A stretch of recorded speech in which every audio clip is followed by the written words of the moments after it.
আজকে কি ফিশগুলো আমরা রেস্কিউ করছি সেগুলো আজকে আমি ছোট একটা ট্যাঙ্ক নিয়ে গেছি, সেই ট্যাঙ্কে করেই দেখাবো।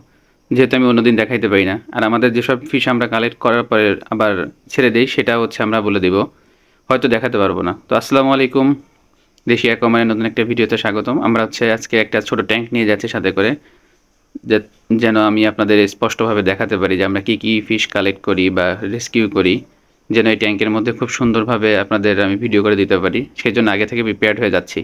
তো চলেন দেরি না করে। তো এটা হচ্ছে যে যেখান থেকে আমি আগেও ভিডিও দিছি, যেখান থেকে আমি ফিশগুলো রেস্কিউ করি বা কালেক্ট করি, সেখানে গিয়ে ছোট একটা নেট দিয়ে আমি হচ্ছে ওদের তুলি। তারপরে হচ্ছে ওই যে দেখেন আমার সামনে ছোট একটা ট্যাঙ্ক, যেটা আমি হাতে করে নিয়ে গেলাম, ওই ট্যাঙ্কে হচ্ছে আমি এখন রাখবো। রেখে রেখে আপনাদের ক্লোজ শট দিয়ে দেখাবো। আর এটা হচ্ছে একটু দূরের শট যেটা হচ্ছে আমি জাস্ট যেভাবে কালেক্ট করি সেটা দেখানোর জন্য আর কীভাবে নেওয়া। তো আমি কিন্তু আজকে বেশ কিছু ডিফারেন্ট ফিশ পাইছি, যেটা হয়তো আপনারা আমার কাছে দেখে থাকেন অলওয়েজ, যে আমি কি ফিশগুলো কালেক্ট করি। তো ফার্স্ট হচ্ছে আমি এই রেড নোজ শ্রিম্পের মধ্যে, এটা কিন্তু হচ্ছে ওর নোজটা একটু ছোট। এই শিমটা একটু ডিফারেন্ট, মানে ওর বডি কিন্তু ওরকম রেড হয় না। আর সাথে হচ্ছে গিয়ে এই একটা মাছের বাচ্চা। এটা কি মাছের বাচ্চা আপনারা বলে দিবেন কমেন্টে, আশা করি হয়তো অনেকে চিনছেন বা অনেকে জানবেন ভালো। আমার কাছে কিন্তু খুব ভালো লাগছে, আমি ফার্স্ট টাইম এরকম একটা বাচ্চা পাইলাম। তো যাই হোক, নেক্সট টু মুভ অন, মানে হচ্ছে নেক্সট আমাদের থাকে হচ্ছে অল যে আমরা পরের ইসে কালেক্ট করছি সেগুলো আমি দেখাইতেছি। মানে হচ্ছে এখানে হচ্ছে গিয়ে বেশ কয়েকটা ড্রপ বারবো ছিল।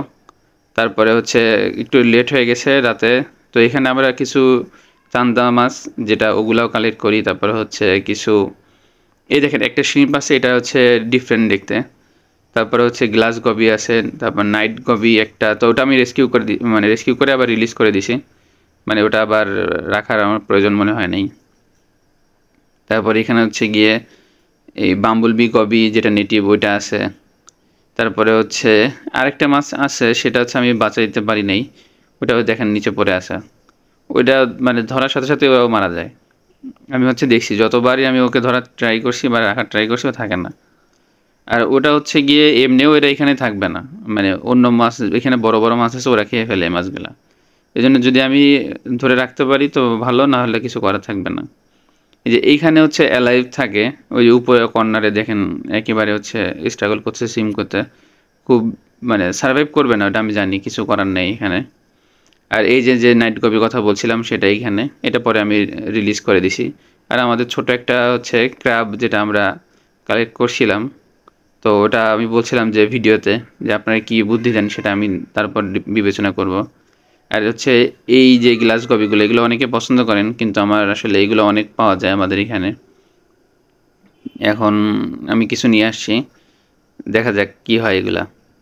আর এই হচ্ছে রেড রেড নোজ যে শ্রিম্পগুলা লম্বা, এখানে কিন্তু কয়েক হাজার টাকা শ্রিম্প। আপনারা যদি জেনে থাকেন আমি কি মিন করছি। তো হচ্ছে এই শ্রিম্পগুলাও কিন্তু হচ্ছে আমরা কিছু রেস্কিউ করছি। আগেও ছিল এখানে কিছু, ওগুলো আমি পরে অ্যাড মানে আলাদাভাবে যে ভিডিও করে দিব আমার মনে ছিল না। তাই আমি একবারে সব অ্যাড হয়ে গেছে, তারপরে হচ্ছে ভিডিও করে আপনাদের দিলাম।